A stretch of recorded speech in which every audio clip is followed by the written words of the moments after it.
Labdien, Audita akadēmijas studijā. Mani sauc Līga Nagle, un šodien pie mums viesojas Signe Meldere. Labdien, Signe! Labdien! Signe ir kvalitātes vadītāja un gribētu teikt, ka ar lielo burtu. Un kāpēc? Jo Signe ir iedzīvinājusi kvalitātes vadību kā sistēmu tādās jomās kā veselības aprūpe, farmācija un arī būvniecība. Un Signe ir atzīta kā speciāliste starp esošajiem kvalitātes vadības profesionāļiem, un viņa arī darbojas kā iedvesmas avots un mentors jaunajiem kvalitātes vadītājiem. Un laikam likumsakarīgi, ka mūsu šodienas saruna būs tieši par kvalitātes vadību un par Signes pieredzi šajā jomā. Jā, Signe, tad saki man lūdzu vienā teikumā, kas tad ir kvalitātes vadība? Es teiktu tā, ka kvalitātes vadība ir instruments, ar ko iespējams uzņēmumā pilnveidot procesus un padarīt tos efektīvākus. Un saki, kas ir tie kvalitātes vadības sistēmas mērķi un tā loma organizācijā? Sakārtot procesus un vidi atbilstoši normatīvo aktu prasībām, atbilstoši uzņēmumu iekšējai prasībai, novērst neatbilstību un kļūdu rašanos, efektīvi izvērtēt resursus un, protams, lai sasniegtu uzņēmumu mērķus. Ja organizācija ir pieņēmusi lēmumu par to, ka kvalitātes vadības sistēma ir nepieciešama kā sistēma, ar ko tad sākt organizācijai? Es gan teiktu tā, ka tas lēmums ir tas galvenais, kāpēc vispār sākt. Ja, jo ļoti bieži šis lēmums ir vai nu ārējo prasību noteikts, vai tas ir klientu prasības, vai vadības noteikts lēmums, vai arī tikai modes lieta. Tas ir pirmais. Otrs, ja šis lēmums ir pieņemts, tad, protams, ir jāsāk ar politikas izstrādi par to, kādā veidā mēs realizēsim kvalitātes vadību, kādus principus izmantosim, ja, lai arī tālāk darbiniekiem varētu stāstīt šīs kvalitātes vadības vispār ideju, mērķus un ieguvumus. Bet organizācijai, ja teiksim, tas nav no ārējiem apstākļiem ietekmēts lēmums, kas ir tie aspekti, kamdēļ organizācija varētu pieņemt lēmumu par labu kvalitātes vadības sistēmai? Iekšēji organizācijai, protams, tas, ko es jau minēju, procesu efektivitāte. Ja, jo bieži vien procesus nemaz neizvērtē kā saistītus savā starpā. Ļoti bieži ir darbības, kuras pārklājās, tiek izmantoti lieki resursi, un tas ir tas pamats, kāpēc kvalitātes vadība ir šis instruments, ar ko visvieglāk un visērtāk ir iespējams sakārtot. Tu jau minēji sarunā par kvalitātes vadības politikas izstrādi. Kas ir vēl tā dokumentācija, kas ir saistoša un nepieciešama kvalitātes vadības sistēmas ietvarā? Bez kvalitātes politikas, protams, nākamais varētu būt kvalitātes mērķi, ko mēs vēlamies sasniegt, un nevienmēr šie mērķi ir ar noteiktu ilgtermiņa realizāciju. Tie var būt gadam vai pusgadam, tie var būt 2 vai 5 mērķi.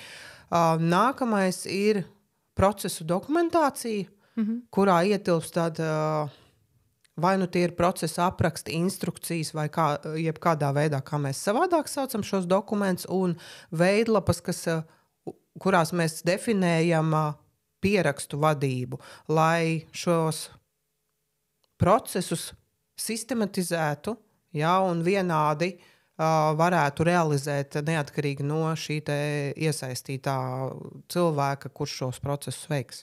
Varbūt vairāk var iezīmēt, kas ir šīs dokumentācijas lietotāji, kas ir izstrādātāji un arī kas ir tie lietotāji. Ar izstrādātājiem ir tā, ka pamatā tam ir jābūt procesa īpašniekam. Nevienmēr procesa īpašnieks ir viena konkrēta persona. Iespējams, ka tās ir vairākas atkarībā no tā, cik konkrētajā procesā ir iesaistītie. Bet izstrādē labā prakse vienmēr ir piesaistīta arī kvalitātes vadības speciālisti, jo kvalitātes vadības speciālists māk uz šo paskatīties no cita skatu punkta, caur procesu pieejas prizmu, un pamanīt tās lietas, ko procesa īpašnieks parasti nepamana. Un lietotāji, protams, ir visi tie, kas šajā procesā ir iesaistīti. Jā, tā kā procesa īpašnieks ir tas, kurš uzrauga šo procesu, arī aktualizē, ja viņš ir nepieciešams, bet realizētāji ir tie, kuri ir visi iesaistīti procesā. Jā. Varbūt var minēt kādu piemēru, varbūt tādu pavisam vienkāršu piemēru, kas tad ir, kas var būt tie procesu īpašnieki, lai skatītājiem būtu skaidrāk.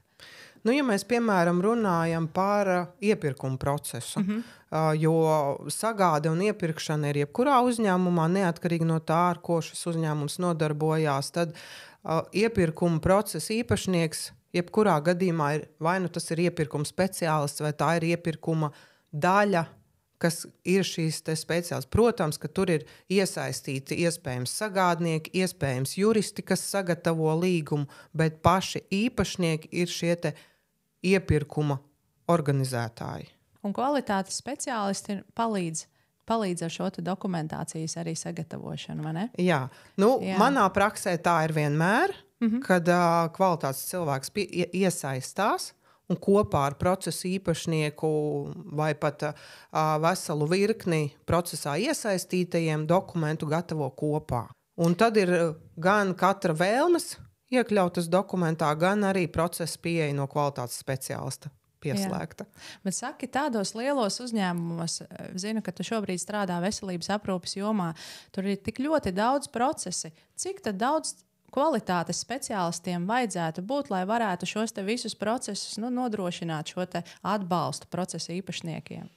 Patiesībā, jo lielāks uzņēmums, jo vairāk vajadzētu kvalitātes speciālists, bet pēc būtības tas ir atkarīgs no tā, kādā stadijā ir kvalitātes vadības sistēma konkrētajā uzņēmumā.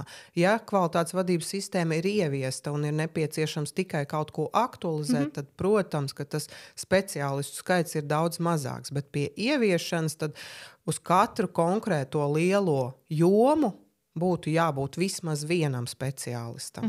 Un bieži vien, tad, kad es domāju un arī dzirdu par kvalitātes vadības sistēmu, tad uzreiz tas asociējās ar ISO standartiem. Vai tā ir? Un varbūt var vairāk pastāstīt par standartiem. Jā, pamatā sākotnēji ir asociācijas ar ISO standartu, un tas ir viens, kas ir kvalitātes vadībā 9001 standarts, kas arī savu laiku bija pat pārtiks produktiem uz iepakojumiem parādījās, jo uzņēmumi ar to lielījās vai lepojās, ka ir kvalitātes vadība ieviesta. Bet pēc savas būtības kvalitātes vadībai šo standartu kā tādu un dažādu citu prasību ir virkne, ir atkarīgs no jomas, jo arī Latvijā ļoti daudzās jomās ir ministru kabineta noteikumi, kas nosaka kvalitātes vadības principus un ieviešanas kārtību, un tad tie ir tie standarti, pēc kā tad kvalitātes vadība ievieš. Ja mēs runājam par certifikātu iegūšanu, atgriežoties pie tā paša ISO, vai tas vienmēr nozīmēs, ka mums tiešām tas produkts vai pakalpojums ir kvalitatīvs, ja reiz mums ir iegūts tas ISO certifikāts?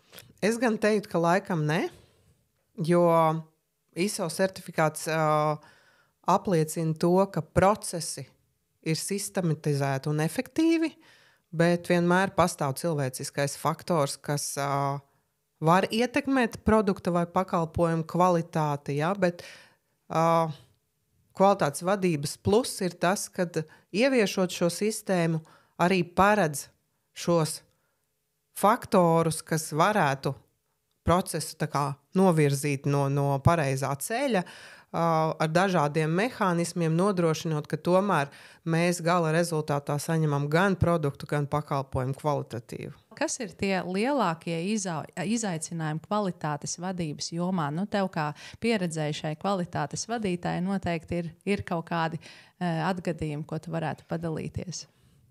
Laikam vislielākais izaicinājums ir tieši izpratnes trūkums, jo savu laiku kvalitātes vadība tiešām bija tikai un vienīgi modes lieta. Vadība nolēma, mums vajag to pašu, ko mēs iepriekš minējām, ISO standartu, un nebija izpratnes priekš kam, kādam nolūkam, ko tad mēs no tā iegūsim, un arī netika stāstīts. Jo pēc būtības, lai kvalitātes vadība tiešām strādātu un efektīvi procesi notiktu, tad arī jebkuram iesaistītājam ir jābūt izpratnei par to, kāpēc man tas ir jādara, nevis tā, kā es esmu pieradis. Kāpēc vispār ir nepieciešams kaut kādas sistēmiskas darbības. Un izpratne ir visbiežākā problēma, jo pamatā lielākā daļa šo informāciju nesaprot, šo vārdu kombināciju arī nesaprot un nav asociācija, jo ļoti bieži vārds kvalitāte asociējās tikai un vienīgi ar produkta kvalitāti kā tādu, labs, garšīgs, patīk vai nepatīk, bet kvalitātes vadības jēdziens tas ir kaut kas pavisam cits. Un ko darīt, lai šī izpratne paaugstinātos? Nu, tad mūsu kvalitātes cilvēku loma ir šajā gadījumā mācīt, stāstīt, rādīt, kāpēc ir kaut kas jādara savādāk, kāds būs ieguvums no tā visa. Un, tas laikam ir tikai laika jautājums. Cik ātri šī informācija izplatās un cik ātri mēs spējam parādīt to ieguvumu. Un saki, vai kvalitātes cilvēki veic arī auditus? Un kas tie ir par auditiem? Jā, kvalitātes cilvēki veic audits, tie ir kvalitātes auditi. Ļoti bieži tiek jaukts ar iekšējo auditu, kas ir pavisam cita pasaule. Kvalitātes audita uzdevums ir kontrolēt kvalitātes vadības sistēmas ieviešanu un rezultātu, tātad to, ko mēs iepriekš esam noteikuši kvalitātes vadībā, kvalitātes politikā un procedūrās, tad tas ir tas, ko kvalitātes auditos pārbauda, tieši tāpat atbilstība iekšējiem un ārējiem normatīvajiem aktiem. Tad iekšējais audits skatās daudz globālāk uz uzņēmumu caur stratēģijas un mērķu prizmu, par to, kādā veidā tiek ieviest iekšējā kontrolas sistēma, cik viņa ir efektīva un skatoties arī uz ekonomiskiem, finanšu faktoriem, ja, ko kvalitātes audits nekad nedara. Saki, vēl pēdējais jautājums šodien. Ko tu novēlētu jaunajiem kvalitātes speciālistiem? Droši vien būt neatlaidīgiem, un tajā brīdī, kad viņiem pretī runā cilvēki un saka, ka kvalitātes vadība tās ir muļķības, tad mēģināt pārliecināt un ar savu entuziasmu un iedvesmu mēģināt pārējiem rast pārliecību par to, ka tas ir ieguvums. Jā, paldies tev! Mēģinām pārliecināt, nebaidamies, uzdrīkstamies.